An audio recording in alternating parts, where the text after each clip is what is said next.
Hello to all my dear followers. I welcome you to the second chapter of What If Naruto Was Abandoned by His Parents and Left the Village to Become Stronger. I only ask for a like and a comment. Without further ado, enjoy the chapter. We are in training camp number 12, where the bell test would be taking place. Makoto would be looking for her last student. This was none other than our empty-headed blonde Naruto. After having defeated and caught her other students Anna and Cheyenne, Makoto would look for Naruto to finish the test once and for all. After what she had seen from her other students, she had no faith that the team would be able to pass the test. But she still had some hope in her last student.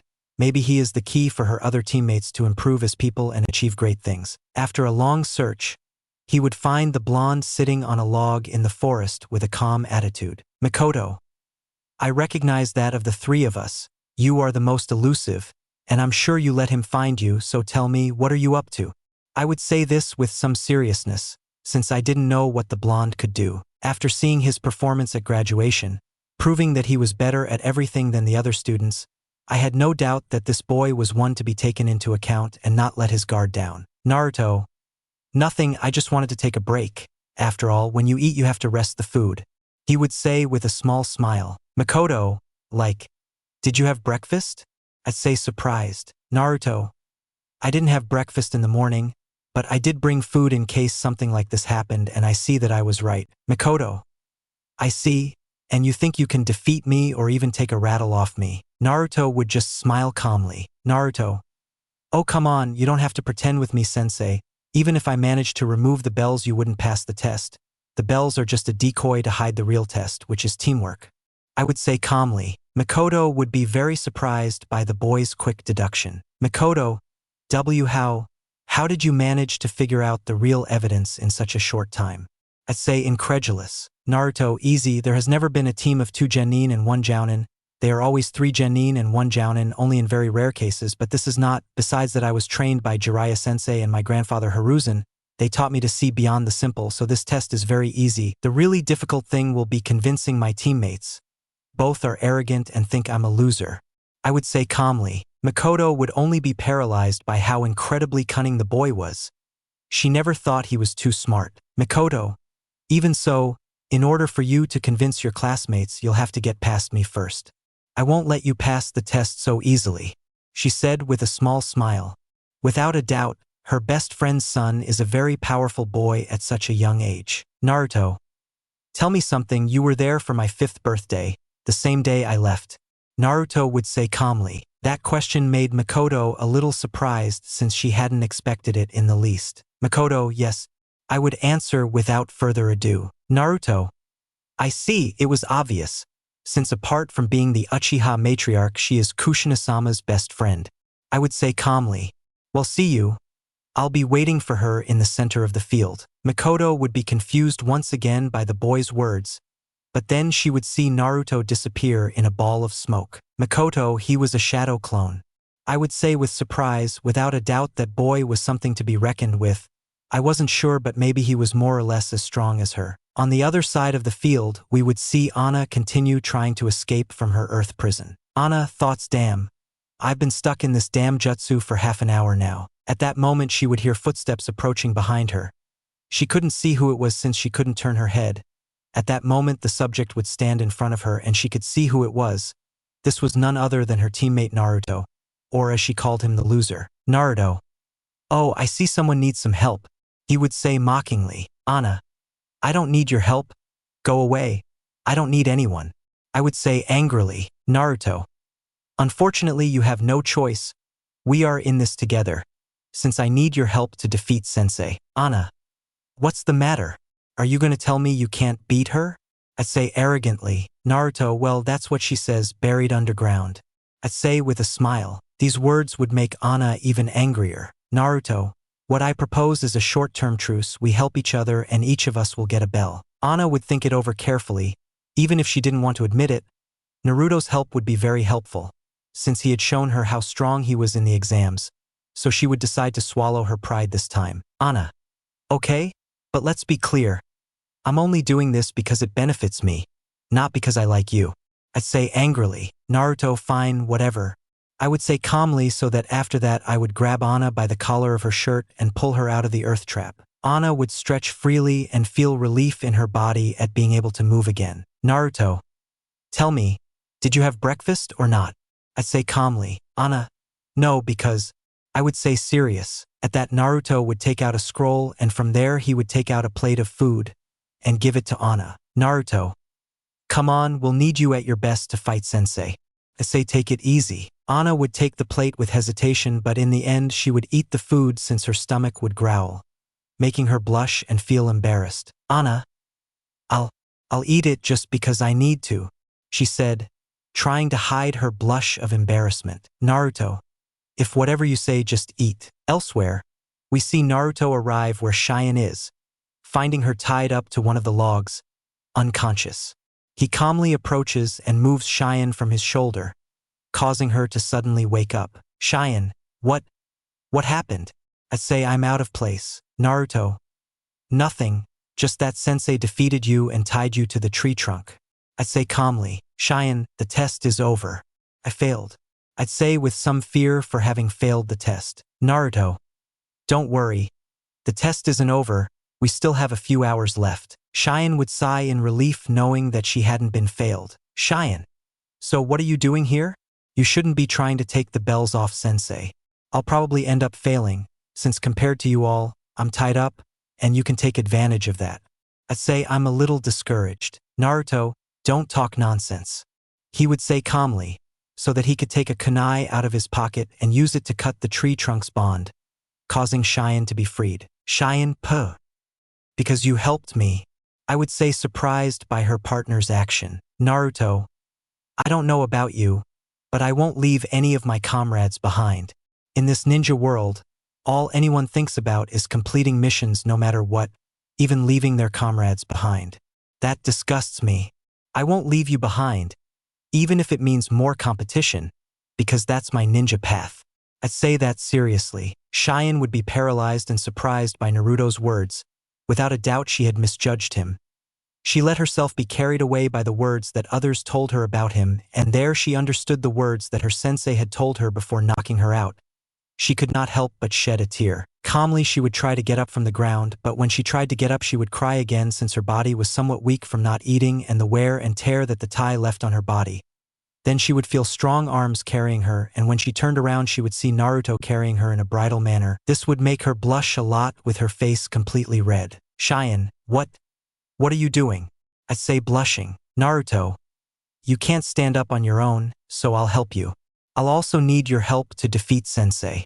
I say calmly. After a while Naruto would put Cheyenne against a tree and give her a bowl of food. Naruto, eat. Cheyenne would take the plate of food and start eating, enjoying the taste of it. Naruto, okay, once you're done we'll get started on the plan. I say take it easy. Cheyenne would calmly nod at Naruto's words. Without a doubt she had earned his respect and admiration. These thoughts would make her blush a little. Naruto would look at this but just ignore it. After a while, Ana and Cheyenne would finish eating and Naruto would guide them to where the original was. When the three were gathered the clones would disperse and the memories would reach the original. Ana and Cheyenne would be somewhat confused. Ana, what does this mean?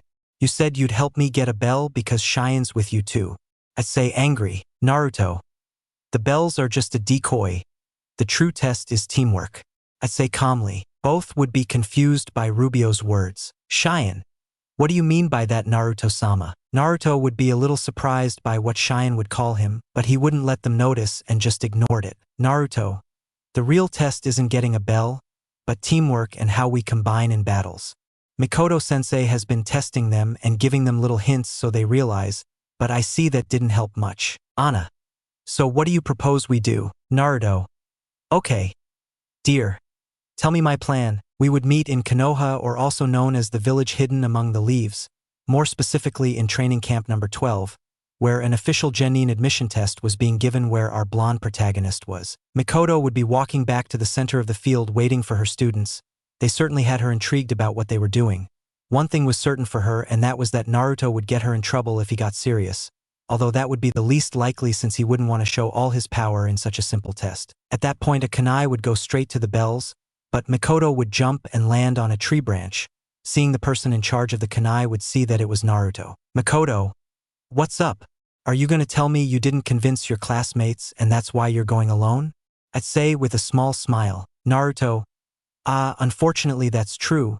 They are very stubborn, sensei knows. But well, that won't prevent us from having our fight. Makoto, I see, well, if that's what you want. I would say calmly, and after a few seconds I would shoot towards Naruto. They would begin a taijutsu battle where they would be very evenly matched, but Makoto would notice that Naruto was very slow and would take the advantage in the fight, so that later in an opening that Naruto would leave, Makoto would manage to punch Naruto in the face, sending the aforementioned to take several steps back. Makoto, I never thought you'd be so slow. You have good taijutsu, but it's not that great.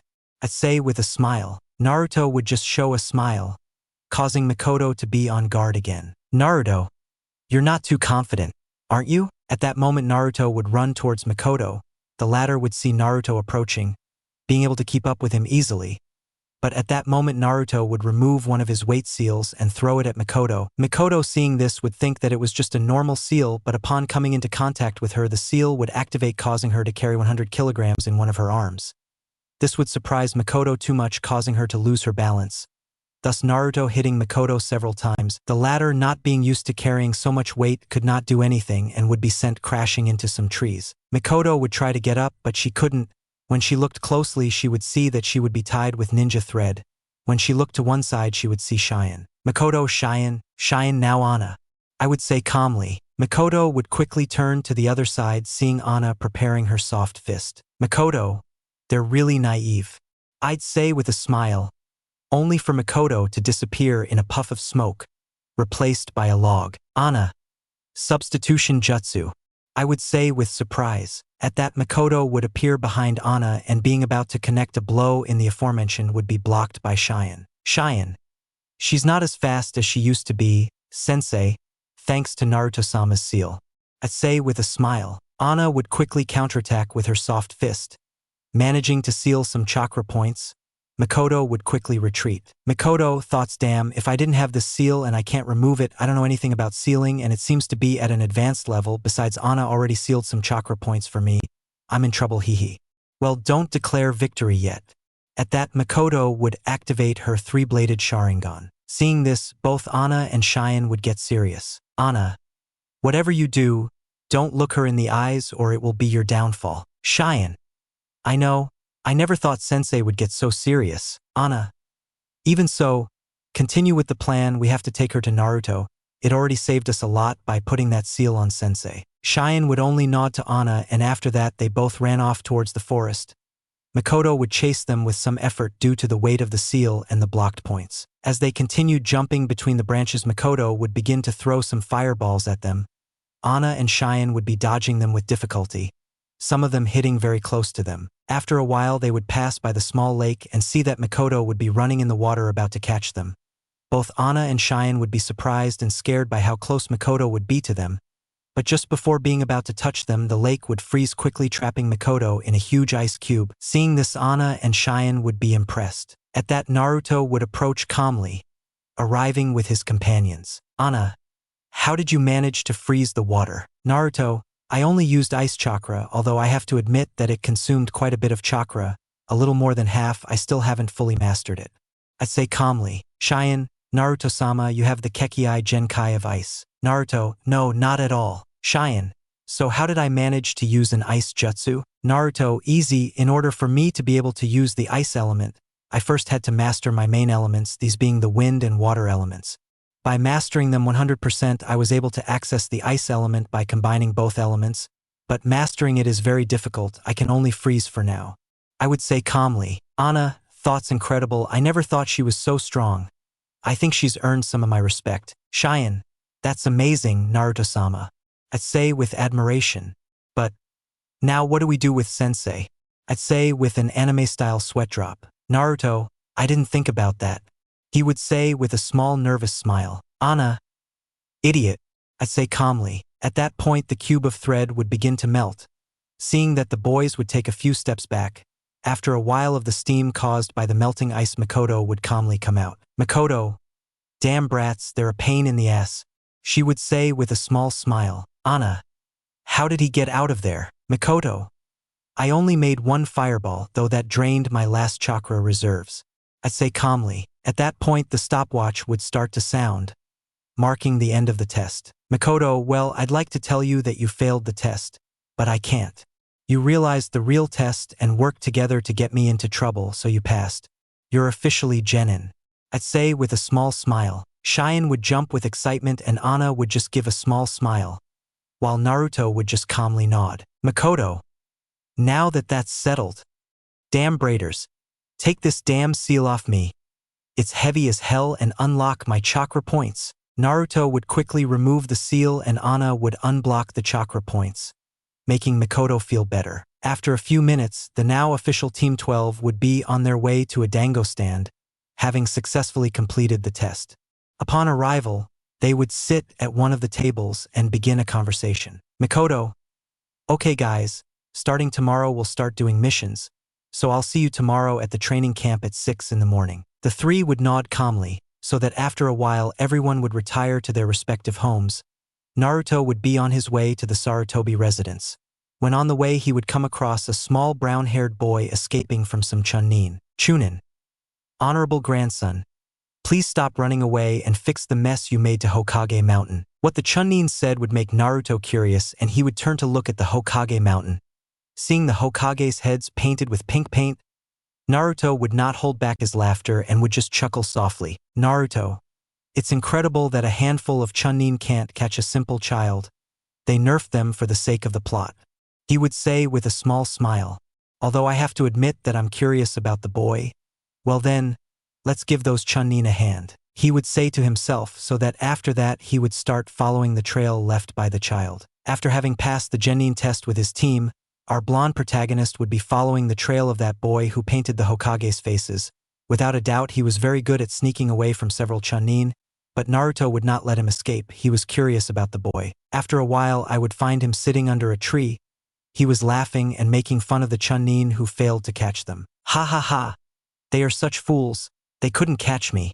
They are losers, ha ha ha. Naruto, wow, you're a good kid. But you still have a long way to go. He would say with a small smile, lying on one of the tree branches. The boy would be surprised to see Naruto being there. He hadn't noticed his presence. Ah, who are you? Perhaps you come for me to clean my masterpiece. Naruto, of course not, as you said. It's a masterpiece. Works of art shouldn't be undone. I'd say calmly. The boy would be surprised to see that Naruto didn't scold him like other people. Who are you? I would say now with curiosity. Naruto, my name is Naruto Uzumaki and you. I am the honorable grandson of the honorable third Hokage, Konohamaru Sarutobi. I would say making a ridiculous pose. Naruto would just look at him with an anime-style sweat drop. Naruto, you fell and hit your head when you were born, right? Konohamaru, no, those burlesque. At that moment, Konohamaru's words would click in his head. Naruto, thoughts wait, he said he was the third's grandson. That's true, Grandpa rarely told me he had a grandson, he must be about 8 years old. Konohamaru, hey, tell me you're strong. He would say with a smile. Naruto would come to and turn all his attention to the boy. Naruto, tell me, how would you define a strong person? I would say calm. Konohamaru, I don't know, like defeating very powerful enemies that threaten the village or the world. I'd say with little stars in their eyes. Naruto, thoughts well, I couldn't expect a complex answer from this kid. He'd say with a drop of sweat on his neck. Well, you could say I stand out from the rest. Konohamaru, great. Then I've decided you'll be my sensei. He would say with a smile. Naruto, what? I would say something surprised. Konohamaru, well, you're the only one who could find me. The other Chunin couldn't even touch a hair on me. So you'll have the honor of training the third Hokage's grandson. He would say with a triumphant smile. Naruto, that's not a very valid answer, and besides, the fact that you're the third's grandson won't change what I think of you. Don't use your grandfather's name to get what you want. If you want to earn something, do it through your own actions, not through others. I'd say that seriously. Konohamaru would be even more amazed by Naruto's words. All the other people gave him what he wanted just for being the third's grandson. This in a way bothered him since everyone only knew and respected him for his grandfather and not for himself. But here was this boy in front of him giving him what he has always wanted in reality, recognition. At that moment, Konohamaru would kneel before Naruto. The latter did not expect it and was surprised. Naruto, wait, Konohamaru, please be my sensei. I want to be strong to finally be recognized for my achievements and not my grandfather's. I want everyone in the village to admire the name of Konohamaru Sarutobi," he would say with tears in his eyes. Naruto would look at him with a small smile and just pat him on the head. "Naruto, okay, I'll be your sensei, but you have to know that the training won't be easy." "Konohamaru, yes, sensei," he would say, wiping away his tears and giving a big smile. After that, a few minutes would pass in which Naruto would get to know Konohamaru's personality better. He would be very energetic and sometimes very cheerful, but he was also someone who cared about other people. "Naruto, okay, then we'll start your training tomorrow at 6 p.m. Since I'll be busy doing missions in the morning, we'll meet at training camp number 12. I say take it easy." "Konohamaru, of course, sensei. I'm eager to start my training, and I'm sure that with that I can earn everyone's respect." After that, Konohamaru would go home to rest and prepare for the next day. Naruto would return to the Sarutobi residence. "Naruto, Konohamaru Sarutobi ha," he would say with a small smile at the thought of training his grandfather Hiruzen's grandson. After a few minutes, Naruto would arrive home and would enter calmly. Upon entering, he would notice Tsunade and Shizune in the living room reviewing some documents from the hospital. The two, when they saw that Naruto arrived, would leave the documents and ask him how he had done on the test. "Shizune, Naruto-kun, tell us how you did on the test. Did you pass or don't tell me you failed?" "I'd say out of curiosity." "Naruto, well, you could say we barely passed." "I'd say with ease." "Tsunade, perhaps Makoto was stronger than you?" she would say with a small smile. "Naruto, I couldn't tell you, we didn't fight seriously, we held back a lot, but that wasn't the case that we almost failed. If not the test consisted of working as a team, but let's just say that my teammates didn't like me. It was hard to convince them, but in the end we barely managed to pass." "I'll explain briefly." "Tsunade, I see, so you won't have frequent headaches in the coming years." I'd say with a smile. "Naruto, unfortunately yes." I would say with anime-style tears. Shizune would just laugh at Naruto's situation. "Tsunade, you'd better go get some rest. Tomorrow you'll begin your first missions as a shinobi of the leaf." I say take it easy. Naruto would just nod at Tsunade's words and go to his room after saying goodbye to the two and go to rest and prepare for the next day. Tori Kage. In the Kage Tower, we would find a somewhat haggard Minato due to the enormous paperwork he had to do. "Minato, I curse the day I accept being Hokage." I would say with anime-style tears. At that, Jiraiya would enter through the window with a small smile. "Jiraiya, ha ha ha. I tried to warn you not to take the position, but you didn't listen," he would say with a smile. "Minato, Jiraiya-sensei, what are you doing here?" I'd say recovering from the unexpected arrival of your sensei. "Jiraiya, I came to talk to you about something very important that you should know." "Minato." I'd say seriously, something very unusual for him. Minato, noticing this and noticing the seriousness of his sensei, would also become serious and give a signal for the ambush that were hidden in the place to withdraw, leaving the two of them alone. "Minato, what is it about, sensei?" I'd say seriously. "Jiraiya, well, you should take what I'm about to tell you calmly, but your children are in danger." I'd say even seriously. Minato would be surprised by his sensei's words. He didn't expect this at all. "Minato, what are you talking about, sensei?" I would say with some concern for what might happen to your children. "Jiraiya, it's an organization that was created recently. They call themselves Akatsuki. Their objective is to capture the tailed beasts from the different villages of the world. I think with that you already know what I mean when I say that your children are in danger, and more so Naruto, since she carries the soul of the Kyuubi inside her." I would say seriously. Minato would be completely surprised. "Minato, Akatsuki, Jiraiya, in the years that I was training Naruto outside the village, my network of spies informed me of this organization. I would begin to investigate it, and that was what I discovered.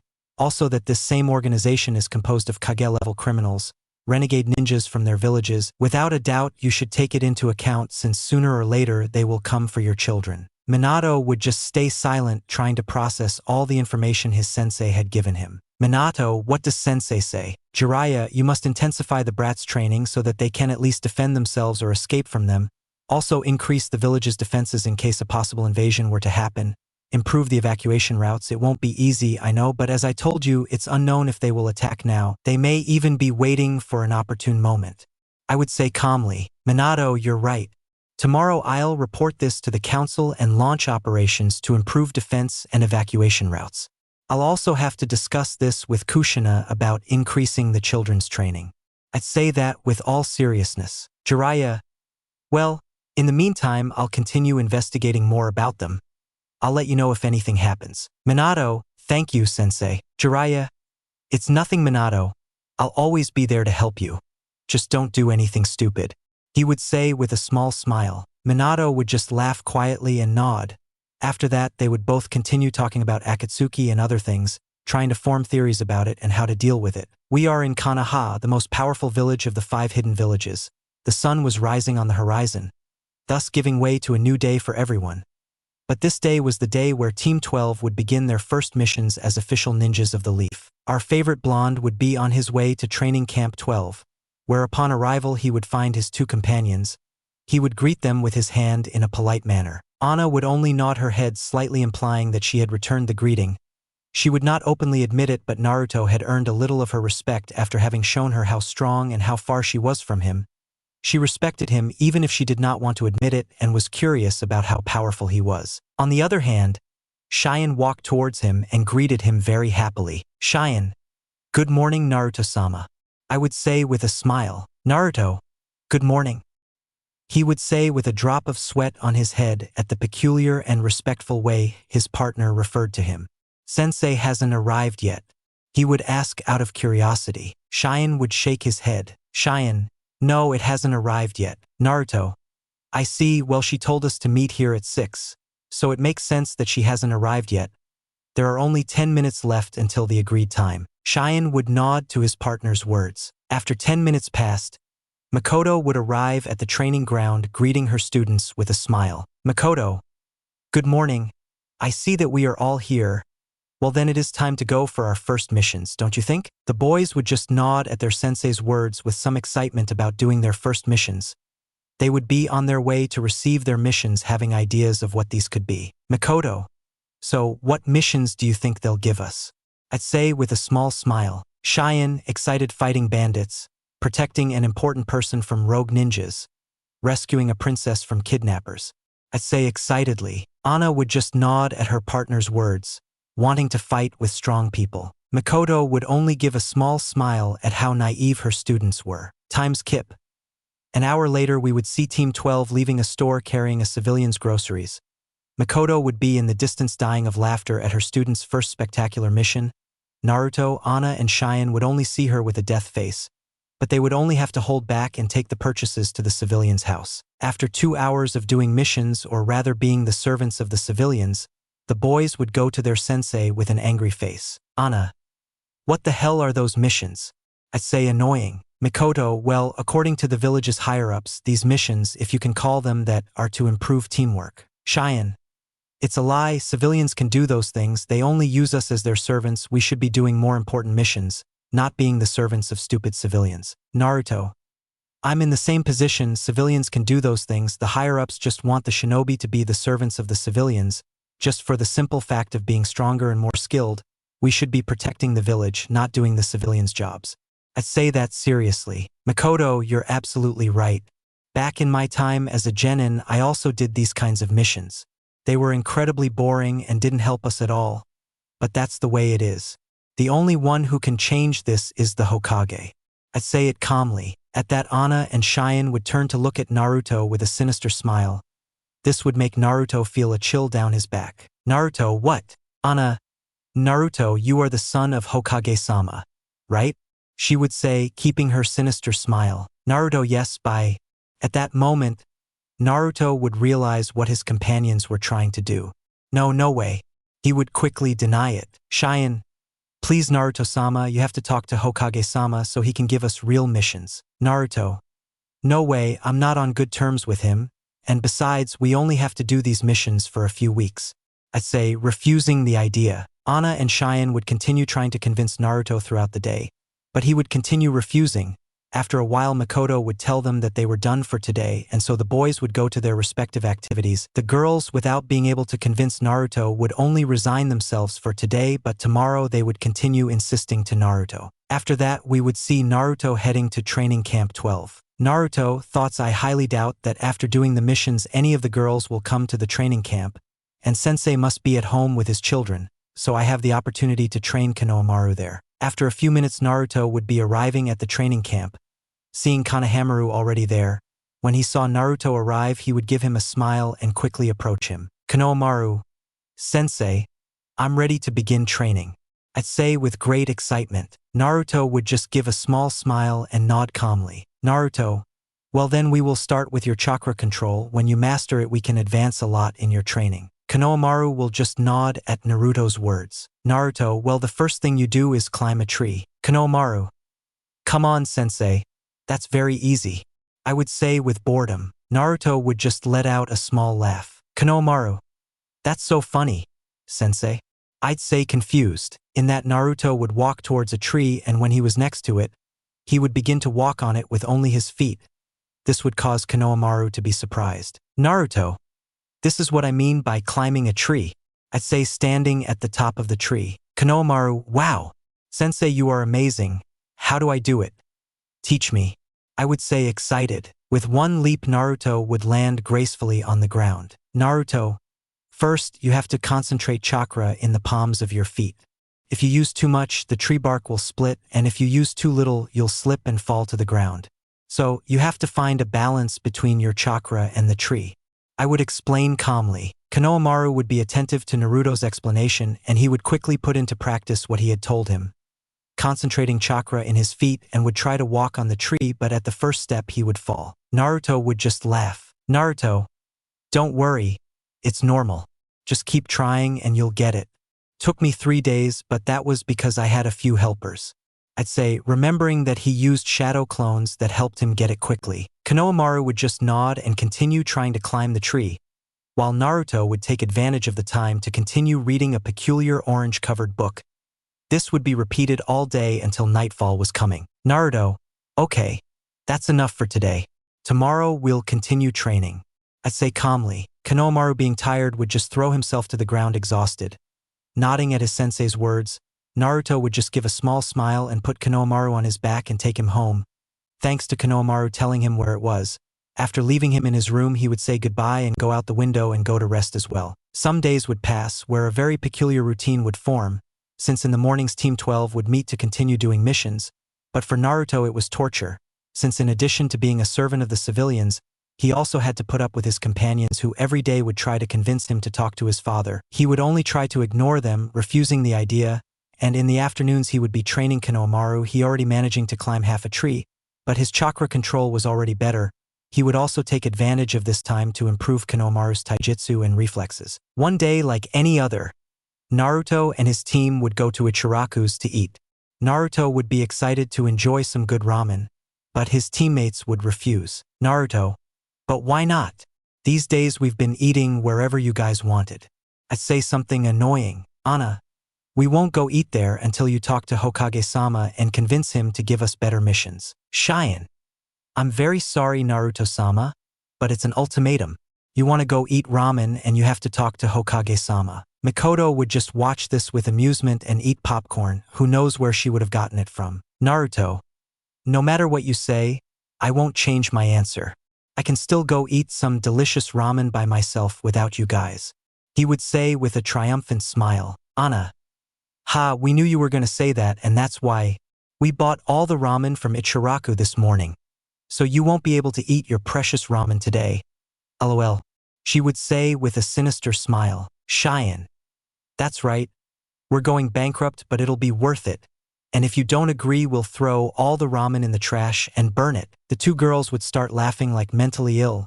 Naruto would just throw himself on the floor and start crying over his precious ramen. Mikoto would just watch this with a drop of sweat on her neck. Anna, you forced us to take drastic measures, Naruto. This is what happens when you don't listen to what we say.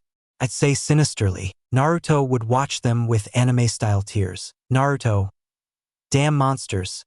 How dare you have my precious ramen kidnapped? Cheyenne, if you want to see your ramen alive, you know what you have to do. If not, you'll have to say goodbye. Mikoto thoughts it seems they've gotten too into their role. Naruto, okay, I'll do it, but don't do anything to my precious ramen, he said with tears in his eyes. Anna, You have our word that we won't touch a single noodle. After that scene, Team 12 headed to Kage Tower. Can Naruto rescue his precious ramen from the clutches of his companions and get more decent missions, or will he lose everything and his companions will remain bankrupt? Find out in the next episode. We find Team 12 heading to Kage Tower, and you may be wondering why they are going there. Well, that is easy to answer. Let's just say that Anna and Cheyenne asked Naruto in the most patient and kind way to talk to his father so that he could give them real missions and no longer be servants to civilians, and that brings us here. After a few minutes of waiting, Team 12 would show up at the Hokage's office. Minato would be surprised to see them as he didn't expect their visit. Minato, "What's up, Makoto?" I'd say, asking the team leader, who in this case was your wife's best friend. Makoto, "Well, it seems my students wanted to ask you something, Hokage-sama." I'd say this respectfully, since they were currently on work hours. Minato, upon hearing this, would pay all his attention to the three boys. Minato, "Well, that's what you guys need," he said with a small smile, looking mostly at his son. Anna and Cheyenne would reciprocate the smile, but they only had fake smiles so that their true intentions would not be discovered. Seeing that Naruto didn't say anything, both would pat him on the back, making the poor man almost fall to the ground. He would quickly recover and sigh with regret. Naruto, "Well, we were wondering if Hokage-sama could assign us better missions." I would say with a little embarrassment since I didn't want to ask his father for a favor, since this meant that he had to accept some requests from his family, whether it was accepting dinner or even going out with his family, but well, it was that or watch them burn his precious ramen. Minato, "Better missions. Maybe something is wrong with the missions assigned to your team." Anna, "They're very easy, and besides, they can't even be called missions. They just send us to be babysitters or servants to the civilians." I'd say I'm a little annoyed at the memory. Cheyenne, "That's right, Hokage-sama. Besides, they don't contribute anything to improve teamwork. They are just requests that civilians don't want to make because they are lazy." Minato, "Well, I don't know, C-rank missions are more complex than they seem." I'd say somewhat doubtful. He didn't doubt his son's abilities, much less Makoto's, but he was somewhat doubtful about Anna and Cheyenne. From what he knew, they had never left the village, much less had a real fight to the death. "What are you saying, Makoto? Do you think your team is ready?" Makoto would just give a small smile. "Makoto, why don't you test them? Then he'll be more convinced." Minato, "Okay, fine, I'll put them to the test." It turns out that Kushina's team, Team 11, has requested reinforcements for a rank B mission. I'd say calmly. Hearing this, everyone would be surprised. "Makoto, since they're on a B rank mission, it's very dangerous. Normally, those missions are done by teams of pure Chunin and Jounin, or Sanin level ninjas." I'd say I'm surprised and somewhat worried for her daughter and friend. Kushina was strong, but if she asked for reinforcements, it's because her opponent was very powerful. Anna, "How is it that Team 11 is on a B-rank mission and they don't even want to give us a C-rank one?" I'd say a little annoyed. Minato, "Well, what happened is that a few days ago Team 11 came to my office to ask for a higher rank mission. Since they were also tired of the missions they had, I was about to refuse, but at that moment I remembered that we had recently received a C-rank mission, easy to do. It was only to take a bridge builder to the town of Waves. But halfway there the team was surprised by the Demon Brothers. Team 11 managed to defeat them and forced the bridge builder to tell them the truth. There the builder told the truth. He was in charge of building a bridge that would connect the town of Waves with the other towns and free themselves from the tyranny of a magnate who had the town under his dictatorship. The mission went from a C rank to a B rank, or even A from that moment on. Team 11 decided to continue the mission, but they also asked for reinforcements, and well, that brings us here. I'm sure that with you and Team 11 you will be able to complete the mission successfully. I would say calmly. Team 12 would nod calmly. Makoto, "Well, there's nothing else to say. Team 12 accepts the wave mission." I'd say it calmly. The others would only be excited about the mission, their first real mission. After that, Team 12 would be leaving the Hokage's office, but before Naruto left, Minato called him. "Minato, Naruto." The aforementioned would direct his gaze towards his father. "Minato, be careful, and please bring your mother and sisters back safe and sound." He would say calmly, but you could see his concern in his eyes. Naruto just sighed regretfully. "Naruto, calm down, Dad. I'll bring them back safely." He would say seriously, then leave the office and leave Minato alone. Minato would only be very surprised to hear that Naruto had called him Dad. This would bring a tear to his eyes and he would only smile slightly. "Minato, I know you can, son. After that, we see Team 12 gathered in a small park. Makoto, well, we don't have much time, so I want you at the north gate in an hour. Get ready and prepare yourselves. We don't know what we might encounter. I say take it easy. The boys would just nod to their sensei's orders and quickly go to their homes to prepare everything they needed. We would see Naruto quickly arrive at the Sarutobi residence. Jiraiya, wow Naruto, you're back earlier than usual today, he said with a small smile. Naruto, I just came to prepare for a mission outside the village. I say it calmly. Jiraiya, it's not too early for your team to do that kind of missions. I know you're more than capable, but what about your teammates? Naruto, it's a long story, I say calmly. After that, Naruto would start storing some things in storage seals, while telling Jiraiya the situation. Jiraiya, wow, this is a great opportunity for your team to gain experience and then be able to assign them higher ranking missions because they already have that experience. Naruto would nod calmly. Jiraiya, but don't get too confident, you're strong. But you know very well that there are thousands of dangers out there that you can't yet face, he would say, placing a hand on the boy's shoulder. At that, Jiraiya would take out of one of his pockets a green scroll with red details and would give it to Naruto. The latter would take it with curiosity. Naruto, what is this, sensei? Jiraiya, inside that scroll is a seal. Activating it will take you to Mount Mayaboku. Use it when you need to escape. I say calmly. Naruto, I understand, thank you.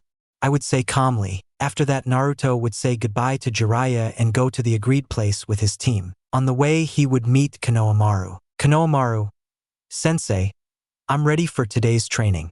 I'm sure I'll be able to tree walk today, he said with a small smile. Naruto, I won't be able to accompany you today, Konohamaru.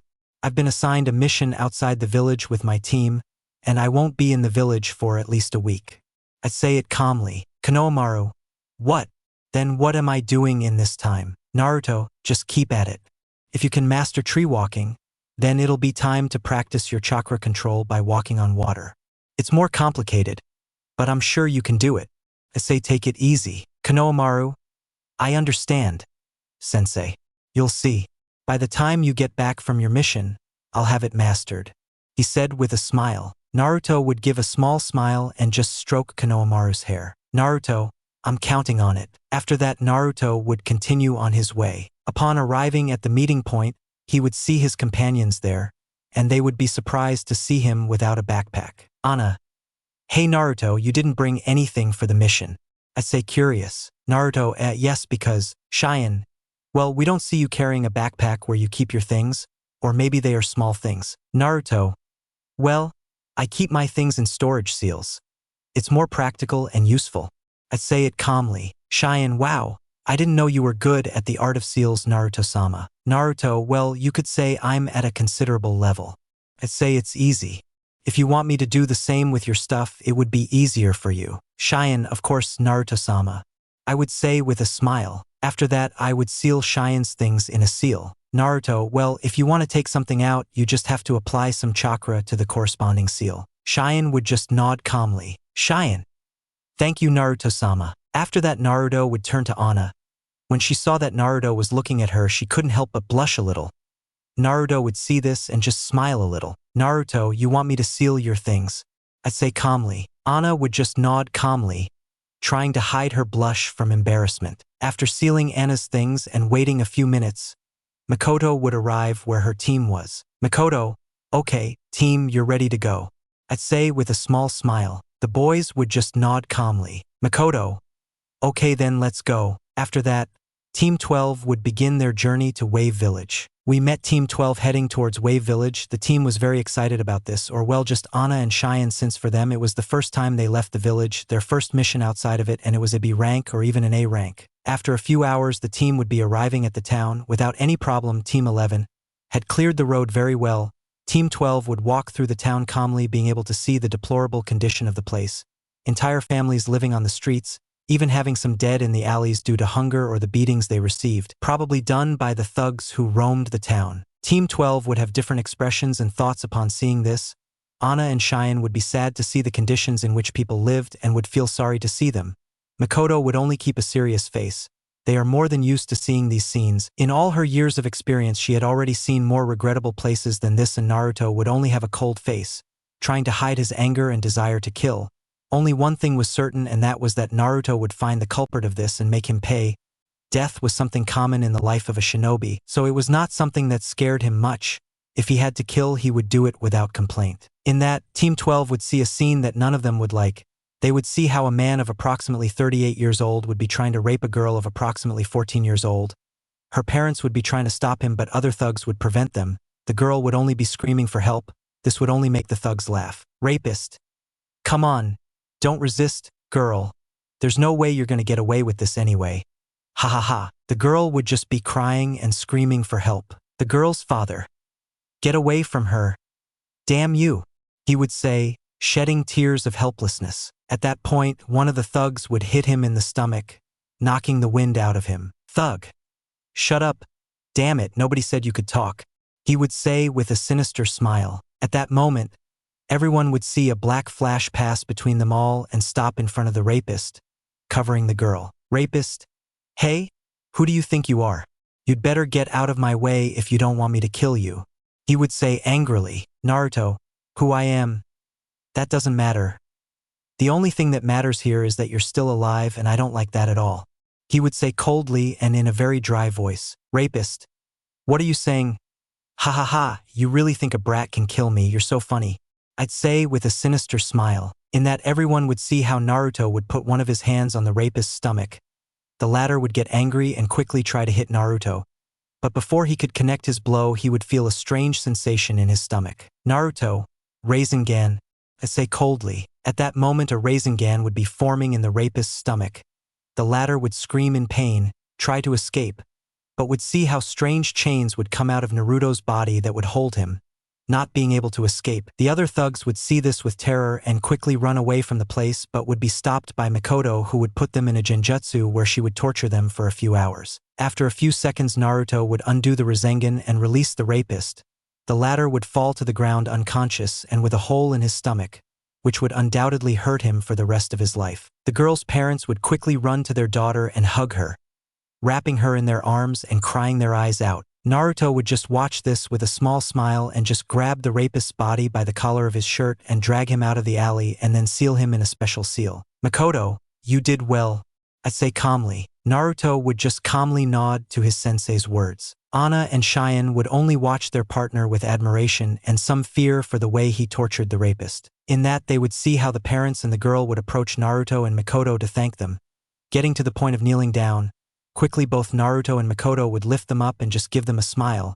In that, they would see how the girl would hug Naruto tightly, thanking him, unable to help but cry in his chest. Naruto would only reciprocate the hug and would only try to calm her down with soft words. That would make Cheyenne feel some jealousy, but she would also feel sorry for the girl. Anna would only maintain a calm countenance, but deep down she would feel some jealousy. She would only deny it to herself. After a while, the team would say goodbye to the parents and the girl. They would also leave them some food and a little money. After a few minutes, Team 12 would arrive at the bridge builder's house thanks to the townspeople who told them where to find him. Mikoto would calmly knock on the door and wait for someone to answer. She didn't have to wait long, as after a few seconds, a soft voice would be heard coming from inside the house. I'm going, I would say softly. After that, the door would open, revealing a woman of about 28 years old. This was the daughter of the bridge builder. When she saw them and saw the team's clothing, she quickly knew that they were Konoha ninjas. Ah, you must be the Konoha reinforcements that Kushina-san asked for. No, I'm Tsunade, the daughter of Tsunade, the bridge builder, I would say with a small smile. Mikoto. It's a pleasure, Tsunade. I'm Mikoto Uchiha, leader of Team 12. I would answer politely. Anna. I am Anna Hyuga, a member of Team 12. I would like to politely introduce myself. Cheyenne. I'm Cheyenne, also a member of Team 12. I'd say with a smile. Naruto. I'm Naruto Uzumaki. I'd say calmly. Tsunade. It's a pleasure, Mikoto-san, Anna-chan, Cheyenne-chan, and Naruto-kun. I would say with a smile. Please come in. I would say, letting them into the house. Team 12 would enter the house calmly. At first glance, they would see a small living room where they would see an old man sleeping on the couch hugging a bottle of juice. Team 12's collective thoughts. This is a bridge builder we need to protect. They'd think with a drop of anime-style sweat. Makoto. Excuse me, Tsunami-san, but could you tell us where Team 11 is? I'd say it politely. Tsunami, Kushina-san and the girls went to train in a forest that isn't far from here, about 20 minutes, but at the speed you're going, it should be a few seconds to the east. I'd say calmly. Makoto. I see, thanks, we'll go with them, we'll be back in a few minutes. Tsunami. Don't worry. Take your time. I say take it easy. Makoto would just nod calmly and then address her team who were sitting in the living room. Makoto. Okay. Team, it's time to meet up with Team 11. They're in the nearby forest, so it's time to go and plan our strategy to help the village. I'd say calmly. The boys would just nod calmly and quickly head to where Team 11 was.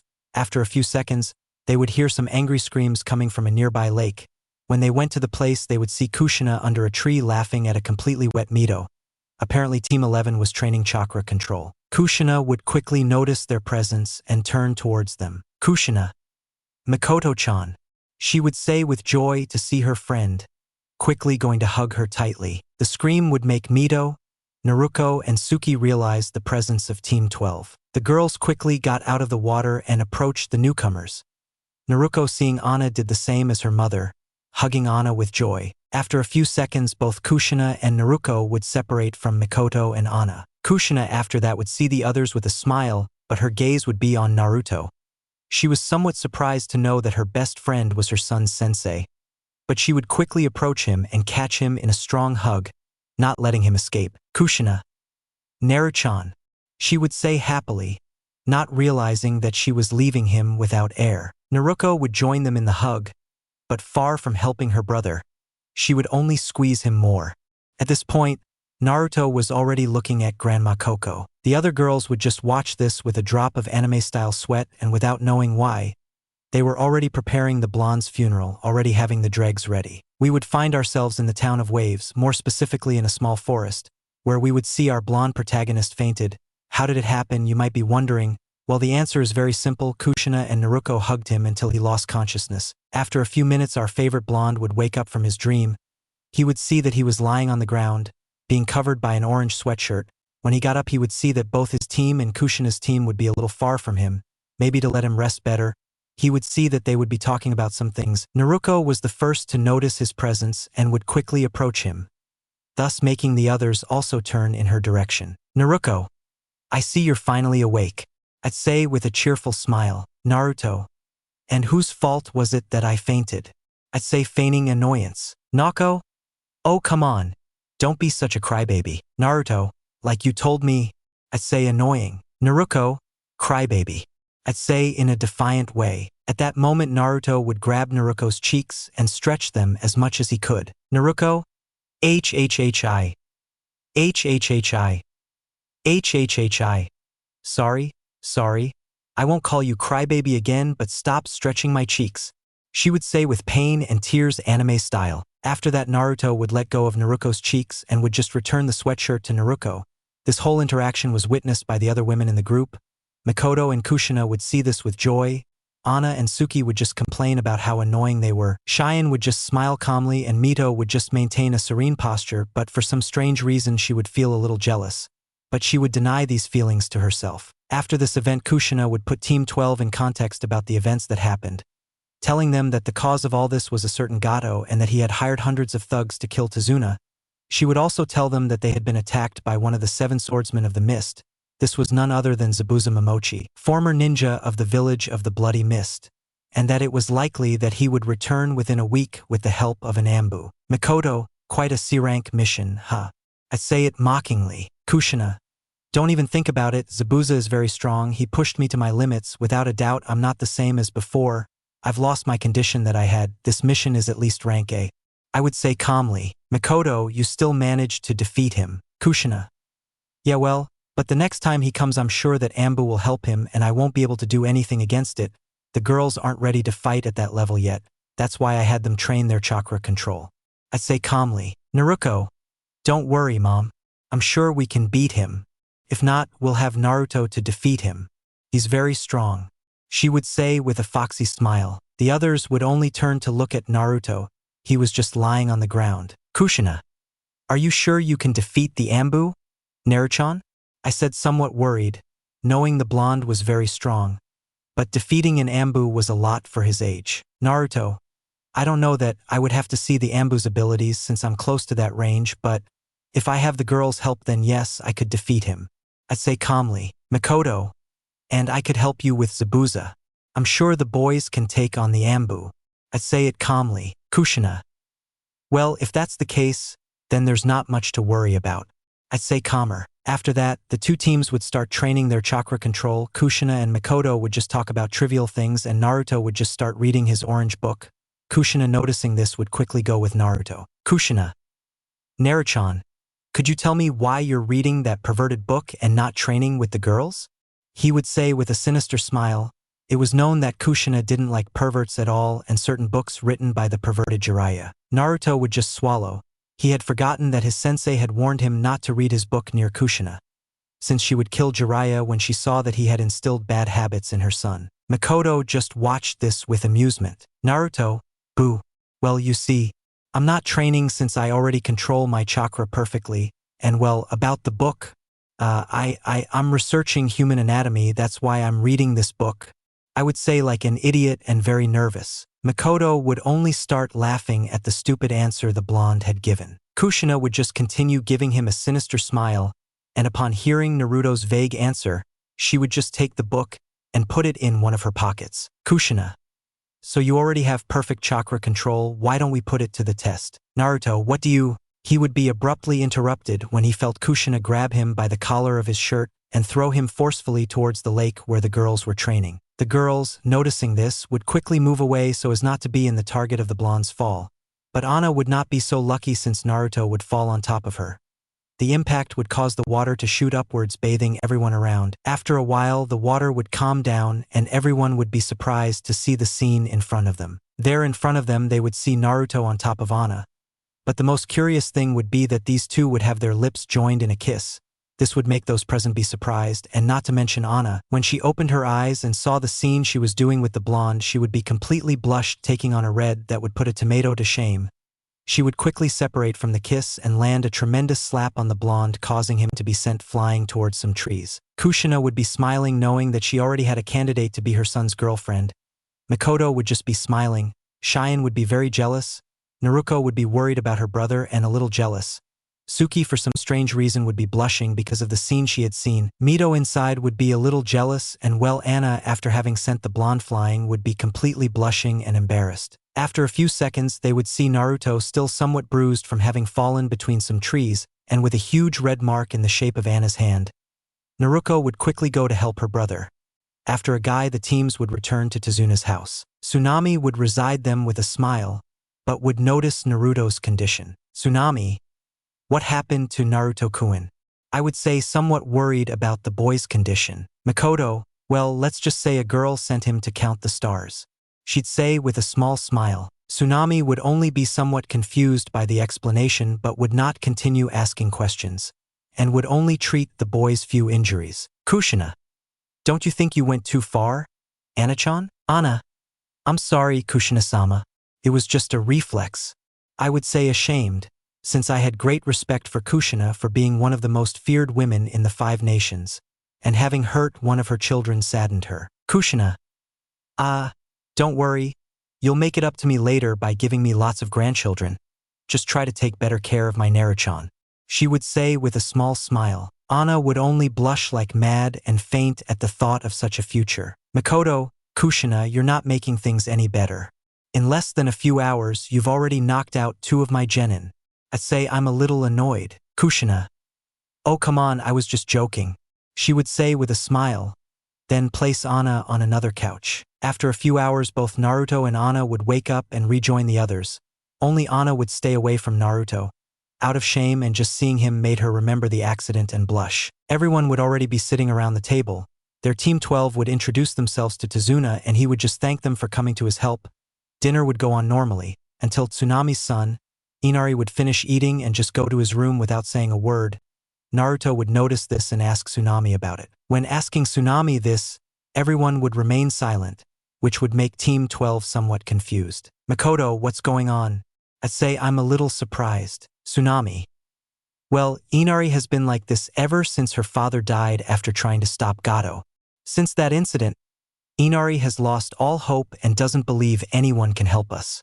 I would say calmly and somewhat sadly, Naruto. And also, when we arrived, he yelled at us and told us to go back to our village. He thinks he's the only one suffering. He'd say something upset. Tsunade. Please excuse Inari, he's not really like that. I'd say sadly, Kushina. Don't worry, Tsunade-san. Inari has been through a lot in her short life. We understand. She would say with a small smile. Naruto. Tsunade-san. Please allow me to speak with Inari. I would say this in a somewhat serious tone, but one that denoted calm. Tsunade. Sure. No problem there. But if you talk to him, he'd say something worried and curious. Naruto. Don't worry. I'll just talk to him about unimportant things. He would say to get up from the table and thank them for the food. Leaving the place and heading towards Inari's room, Tsunade would be somewhat worried. Makoto, you have nothing to worry about, Tsunade-san. I'm sure Naruto just wants to help Inari. I've seen how Naruto has managed to change several people when he talks to him. It's hard to explain, but people change when Naruto is with them. Cheyenne and Anna would just nod calmly. This would make Tsunade feel calmer. We find ourselves in the Wave Village where our protagonist would be with his team and Team 11.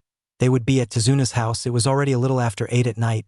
Everyone would be having dinner until after a while the Inari thing would happen, where Naruto would be heading to his room and the others would just continue having dinner. Upon reaching the room, Naruto would calmly knock on the door, waiting for the boy to give him the signal so he could enter. He wouldn't wait long since the boy would quickly give the signal thinking it was his mother. His surprise was great when he saw Naruto enter his room and then sit next to him. Inari, what are you doing here? I'd say, still surprised. Naruto, just came to chat a little. I'd say with a small smile. Inari, there's nothing to talk about, Leaf Ninja. You'd better return to your village, or at least protect my grandfather. I'd say annoyed. Naruto, your grandfather is safe, the others are with him, and we have to protect you too. I'd say calmly. Inari, and why do I have to be protected? Gato loves my grandfather. Naruto, it's simple, from what I've been told.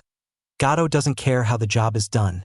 As long as he achieves his goal, he'll take any route to do so. So it's very easy to deduce that if his plan to kill Tsunade fails, then he'll go after you or your mother in order to stop your grandfather. I'd say calmly. Inari would remain silent for a moment. Inari, even if they manage to protect us, it won't be any use. Gato will hire stronger people and they'll be killed.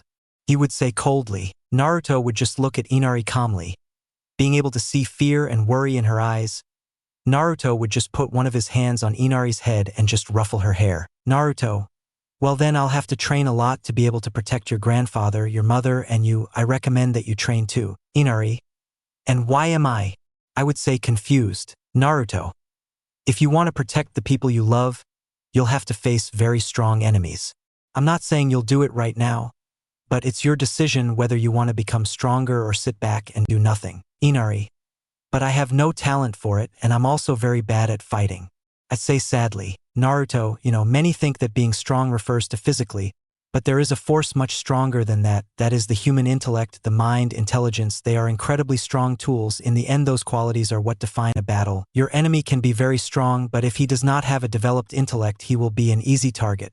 Believe me, I know people who train their minds and are incredibly strong. Inari, what are you trying to tell me? I would say with some hope in my words. Naruto, well, maybe in the future you can lead this village to something better, like a Kage, only on a smaller scale. How about we make a promise? If we manage to defeat Gato, you will guide the village to a better era, where children can run through the streets happily and without the fear that something might happen to them. Inari, that will be very difficult. I would say something uncertain. Naruto, I'll just tell you this. No big dreams, just small minds. He would say with a small smile before leaving the room, leaving Inari to his thoughts. After that, our protagonist would return with the others in the dining room. Seeing his team and Team 11 along with Tsunade, Tsunade had apparently already gone to sleep. Tsunade, Naruto-kun, what happened? I would say with concern. Naruto, nothing, we just talked about anything. He's a sentimental guy. but he has a good heart. I would say with a small smile. Tsunade would be somewhat surprised by Naruto's response. Tsunade. What, Naruto? I'm sure Inari will change this village. I'd say calmly. Cheyenne. What do you mean by that, Naruto-sama? I would say with some curiosity. It is worth noting that Team 11 would be surprised by the way Cheyenne referred to Naruto. Naruto, it's nothing. He would say with a small smile. Makoto, well, I think it's time for us to go to sleep. Tsunade-san could tell us where we'll be sleeping. I'd say calmly. Tsunade. Sure, the girls can stay with the others, Makoto-san. You can stay with Kushina-san and well, Naruto-kun. I'm sorry, but I don't have more rooms. It's a small house. Naruto. Don't worry, Tsunade-san. I can sleep in the living room. I have no problem. Tsunade would just nod with a smile. The others would go to their rooms and Naruto would go to the living room. He would lie down on one of the sofas, take off his black shirt leaving his abdomen exposed, cover himself with a blanket that was on the sofa and prepare to rest. That night would pass without any altercations, everything being calm. The next morning the first to get up would be Cheyenne and Naruto. They would greet each other with a small smile. It was true that they did not talk much at the academy, but in the few interactions they had there was never a problem between them. Cheyenne. Good morning, Naruto. Naruto. Good morning, Cheyenne. I'd say happy. Around the second floor, Tsunade would come down carrying a small basket. Tsunade. Good morning, Cheyenne-chan and Naruto-chan. I would say with a small smile. Cheyenne/Naruto. Good morning, Tsunade-san. Naruto. What are you carrying in the basket, Tsunade-san? I would say out of curiosity. Tsunade. These are the ingredients to prepare today's breakfast. Do you want to help me? Both girls nodded with a smile. After a few minutes Kushina, Makoto and Suki would join the others, talking about trivial things, in that they would see how a somewhat crude Tsunade and Naruto entered the kitchen. Tsunade would quickly go to the bathroom to vomit. Last night he had drunk too much and now he was regretting his decision. The others just ignored this. Naruto sat next to where Makoto was. After a while Mito would come down with her hair tangled. Mom, help me, she would say, referring to her hair. Kushina. Wow, your hair is a mess, she would say with a small smile, then help her daughter. After an hour, the teams would go to Tsunade to help him and protect him on the bridge. Team 12 would see that there were only 5 people from the village helping in the construction of the bridge. Cheyenne. Tsunade-san, why are there only 5 people helping? Isn't the whole village supposed to be helping with the bridge construction? I'd say out of curiosity. Tsunade. Well, Gato has threatened the town. If they were to help me, they would kill their families. These people have already lost their families. For them, they have nothing left to lose. He would say, angrily remembering everything Gato has put them through. This would make the team feel sorry for the workers. Naruto.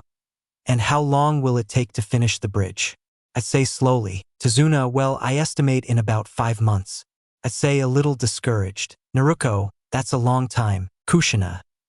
That's not even counting Gato's attempts to stop the construction. Tsunade would just bow his head, thinking that the bridge was just a dream he could never fulfill. Naruto. And if he had 300 people helping him, how long would it take him to finish? I'd say calmly. Tsunade. What? What are you talking about, boy? That would be impossible. I would say, confused by Naruto's words. These words would also confuse others. Naruto, just answer. Tsunade, well, maybe in a week. I'd say, still confused. Naruto. Okay. With that, Naruto would make a hand seal, and in a few seconds 300 shadow clones would appear. Just tell them what to do, he would say calmly, and then sit in a corner of the bridge. Tsunade would only be surprised. And he wasn't the only one. The others would also be very surprised. Kushina thought it's unheard of. To summon so many shadow clones you must have enormous chakra reserves. I can only make 1,000 clones and I end up tired, and Naruto made 300 without any effort. Tsunade would unintentionally let some tears fall from his eyes. With this his dream would come true without a doubt. He would dry his tears and give a confident smile. The boy had given him hope. Tsunade. Okay, 50 of you will help build the base of the bridge, 100 more will help build the pillars, and the remaining 150 will help build the road. The clones would only heed Tsunade's words and quickly do the jobs assigned to them. After a somewhat hectic morning, the group would return home in high spirits. Upon arriving at Tsunade's house, the teams would go to train in the forest. Kushina. Well, today you will continue with the same training, walking in the water. At that, Suki would raise her hand. Kushina. Yes, Suki, what's wrong? Suki. Well, Kushina-sensei, our shifts are still wet after yesterday's training. If you put them on us, we'll catch a cold. I'd say easy. Makoto. Well then just take off your clothes and do it with your underwear. Girls. What? Kushina. That's a good idea. I'd say with a smile. Myth. Boo. But mom. I would say very blushing. Kushina. Oh, come on, girls. Don't tell us you're embarrassed of us seeing you in your underwear. Anna. No. It's not you. I'd say blushing. Makoto. So what is it? At that, the girls would turn to look at Naruto. Naruto would notice that they would be looking at him and would just sigh. Naruto, how boring. In Konoha, we would see a lazy Nara lying on one of the village's roofs. He would sneeze loudly. Shikamaru. Ah, what a pain. I'd say to go back to sleep. We met at Wave Village, where teams 11 and 12 were supposed to be training in the forest. But there was a small problem. Naruto, well, if you want, I can go take care of Tsunade-san, Tsunami-san, and Inari. I'd say it calmly, but deep down I'd be smiling since I could also use that time to continue reading my orange-covered book without any problem. It's also my classmates don't feel uncomfortable. Naruto would start to walk away when Kushina would quickly grab him by the collar of his shirt. Naruto, thoughts curse. Kushina. Ah, don't worry about that, Naruto-chan, you'll have another training, she would say with a sinister smile. Naruto would only gulp at the smile his mother gave him. After that, an hour would pass where we would see Makoto watching the girls. They were in their underwear trying to improve their chakra control by walking in the water, and on the other side of the lake we would see Kushina, who was fighting with her son. Only he had his eyes blindfolded. The fight was only taijutsu. This, according to Kushina's words, would help Naruto improve his senses. Naruto would be getting a beating courtesy of his mother, and each hit hurt like hell. Without a doubt his mother, instead of hands and legs, had some damn steel bars. Each hit not only had too much power, but he was sure that some of his bones were damaged. This would be easier if he didn't have his eyes covered. In that, Naruto would finally manage to block a kick from Kushina. Naruto. Ha! Finally I can block one of your attacks, he would say with a smile. Kushina. Don't get too confident, she would say with a smile, and then give him a strong blow to the ribs that would make Naruto fall to the ground in pain. Naruto, damn. I'd say with pain. Kushina. Come on, Naruto-chan, this has just begun. Naruto.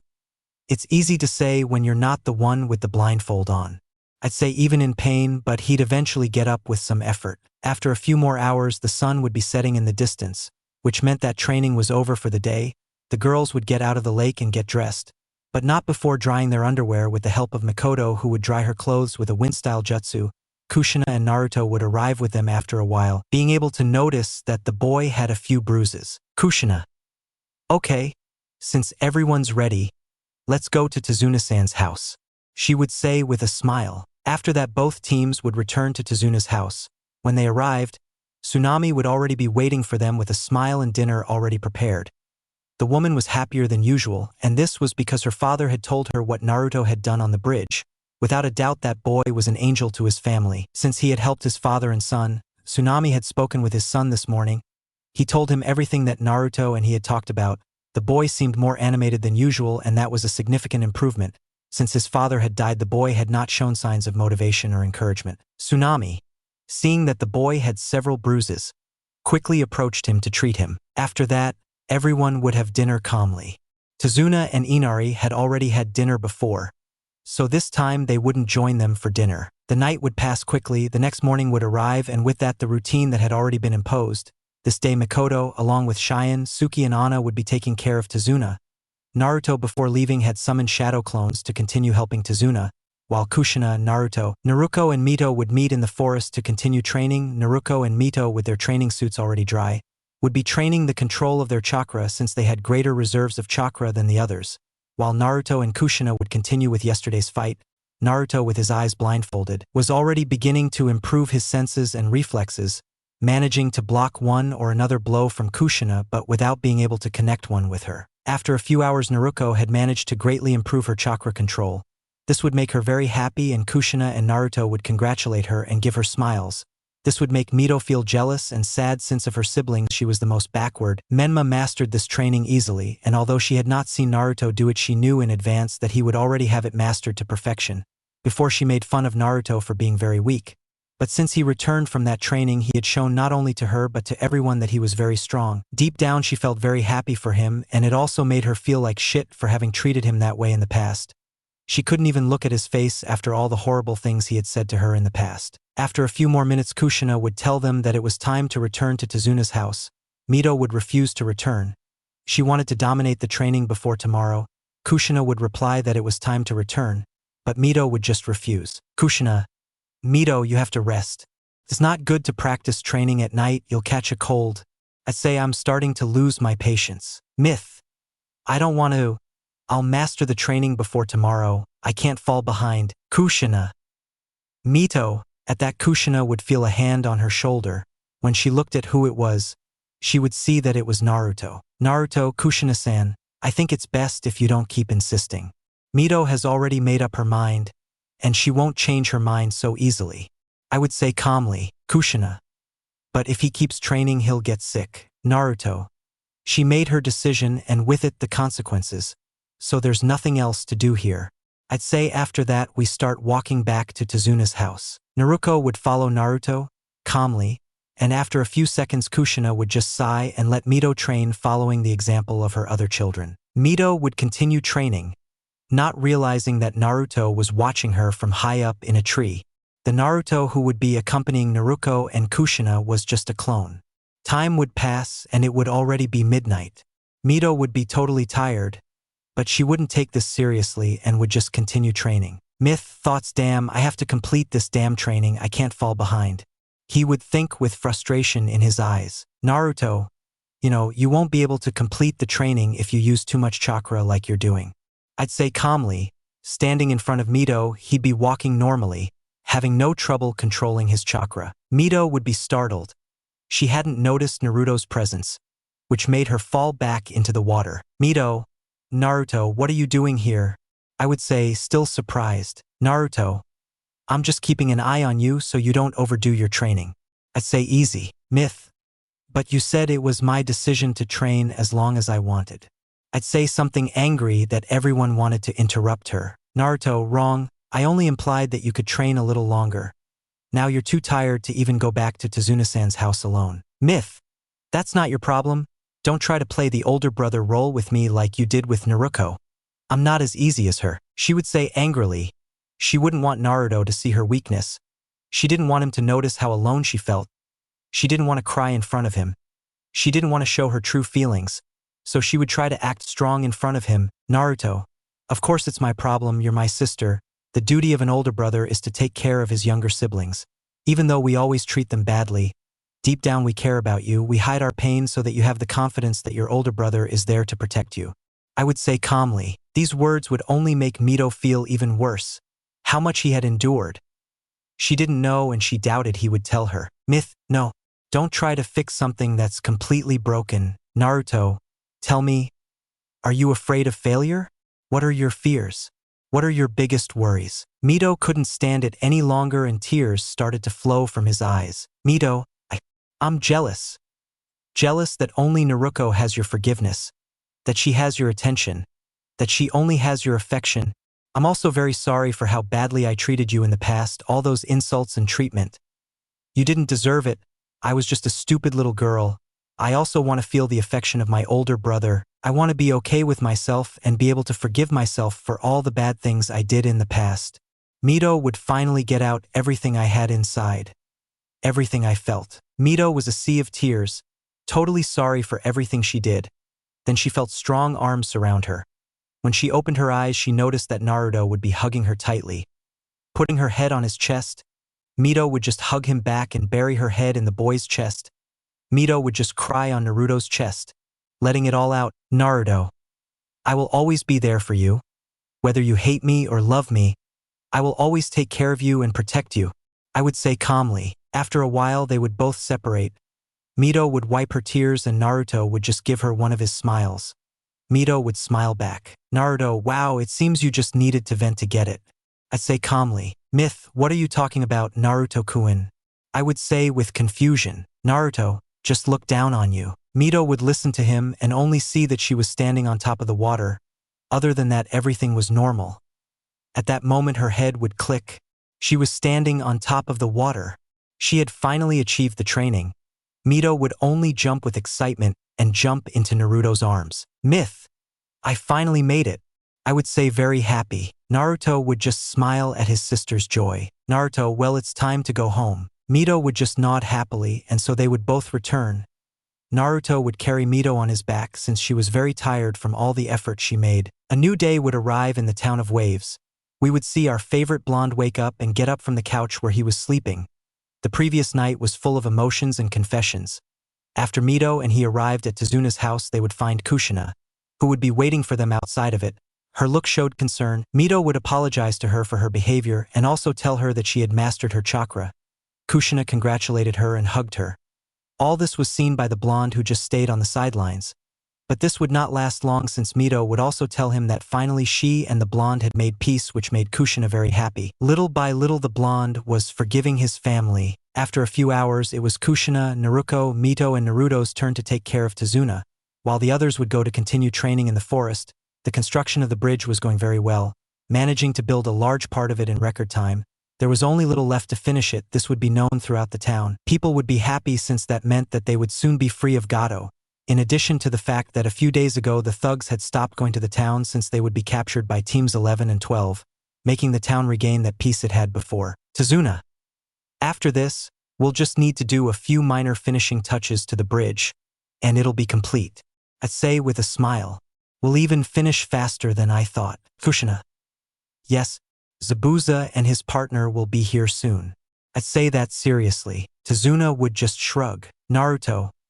It's inevitable. I'll have to train harder to be able to help in any way. After a while, they would return to Tsuna's house.